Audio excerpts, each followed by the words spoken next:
Vincent Malloy is 7 years old. He's always polite and does what he's told.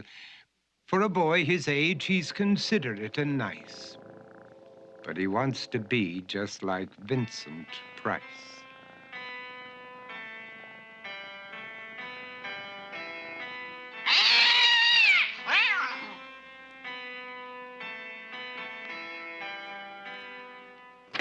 He doesn't mind living with his sister, dog, and cats, though he'd rather share a home with spiders and bats.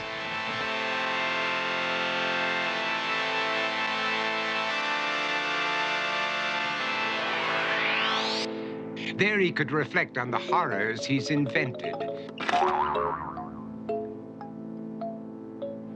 and wander dark hallways alone and tormented.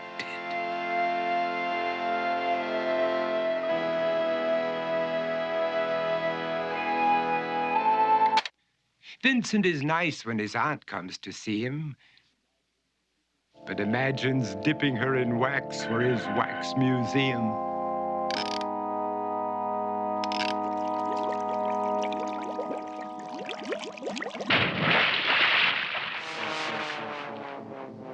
He likes to experiment on his dog, Abercrombie, in the hopes of creating a horrible zombie. So he and his horrible zombie dog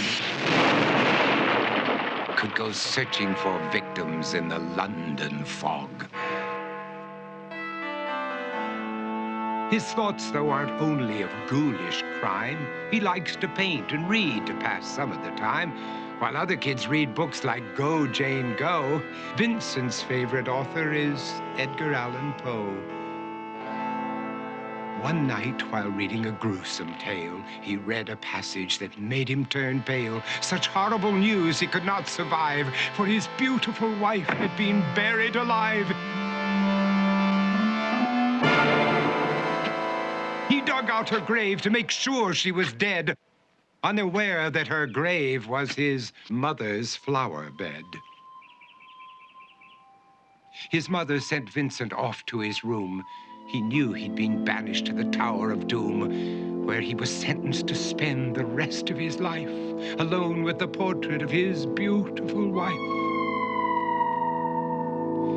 While alone and insane, encased in his tomb, Vincent's mother burst suddenly into the room. She said, "If you want to, you can go out and play. It's sunny outside and a beautiful day."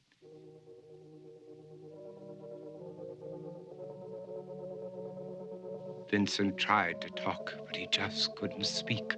The years of isolation had made him quite weak.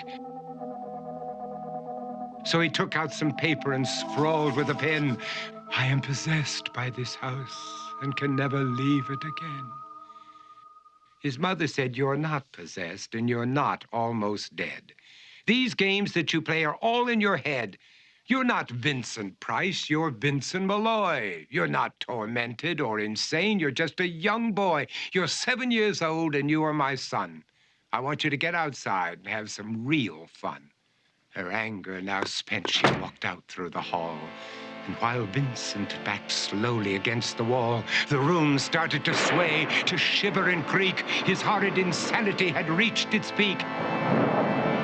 He saw Abercrombie, his zombie slave, and heard his wife call from beyond the grave. She spoke from her coffin and made ghoulish demands, while through cracking walls reached skeleton hands.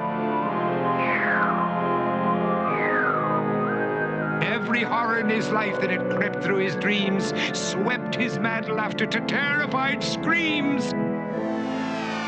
To escape the madness, he reached for the door, but fell limp and lifeless down on the floor. His voice was soft and very slow as he quoted The Raven from Edgar Allan Poe. "And my soul from out that shadow that lies floating on the floor shall be lifted nevermore."